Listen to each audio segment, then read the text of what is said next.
Welcome. Tom Schaad here with our political analyst Joel Rubin on election night. Great to be back with you again there, Tommy boy. Good to see you, Tommy boy. Haven't heard that since I was a little kid.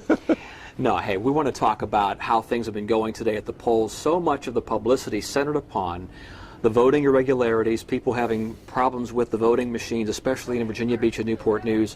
We heard Congressman Scott Ridgell bring this to our attention, but it actually affected both candidates. And, you know, we were saying that it's basically the calibration of the machine. Right.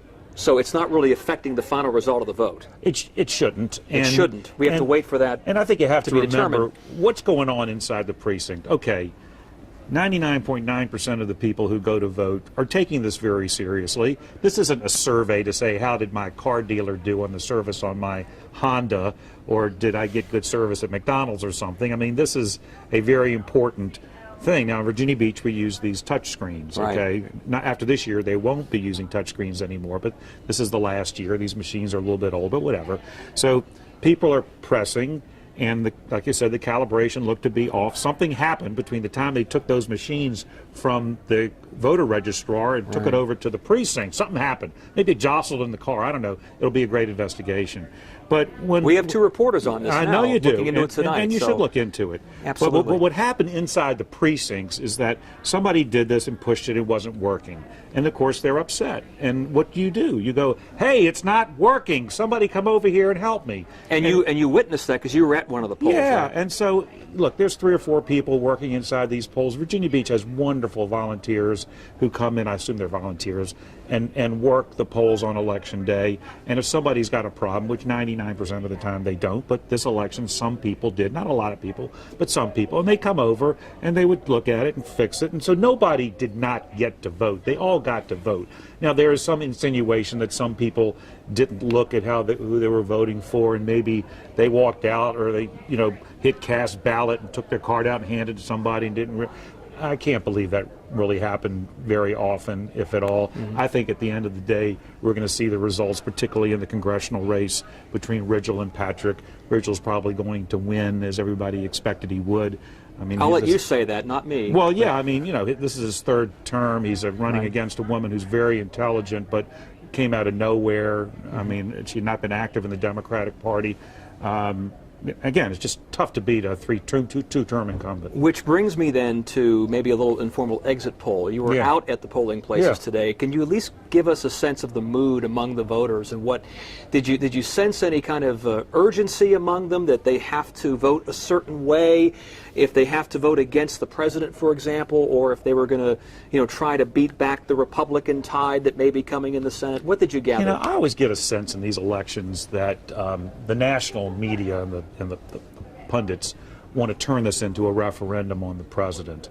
And most midterms are. Well, they often are if the electorate is very galvanized. But at the end of the day, here in Virginia, as in every other state, it's this one against this one. And in this case, it was like the Senate race. It's Warner, former governor, one-term senator, well-liked, bipartisan image, works hard, smart guy, former businessman, made his money in Nextel and everything, running against Ed Gillespie, who had never run for office before, former Republican Party chairman. He does know his politics. And I will say this, Ed Gillespie on the stump came across very, very well. But Warner's a tough guy to, even though Gillespie did a good job of trying to, paint him into a corner with Obama, Warner's a tough guy to do that too. So if Warner wins, I think obviously it goes against potentially the national trend tonight where Republicans are doing better. But I think Warner is a different kind of guy. So every race has to be viewed as it's this guy against this woman or this woman against this woman or whatever it is. And so if Warner wins, it's because he had Gillespie as his opponent. Potentially if it had been maybe another Republican who was better known, maybe had come up through the ranks, had been in the state Senate or something, maybe it would have a different result. Warner, you brought up something interesting before about Mark Warner. I think he's getting a lot of Republican support, and one has to ask the question, is it because the Republicans who would vote for him with a Republican majority in the Senate see him as a guy who can reach across the aisle and thus get things done with the Democratic minority in the Senate? He has that reputation, as you said. Perhaps. Are we reaching here? I think we're reaching because, look, I live in Virginia Beach, okay? Virginia Beach is an odd Republican city. I mean, I think some survey came out recently listed Virginia Beach as the second most conservative city in the country.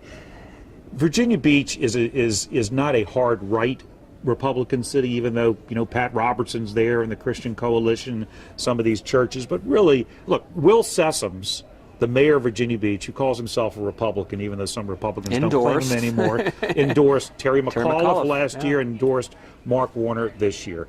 Mark Warner is a good Republican for Virginia, a Democrat for Virginia Beach. A lot of Republicans, moderate Republicans, can easily support a guy like Mark Warner. So, you know, there's some Democrats that come across as real liberal. Mark Warner is really an unusual character that he has been able to really walk that line down the middle of being a sort of a moderate, even though he votes generally with the president and with Harry Reid.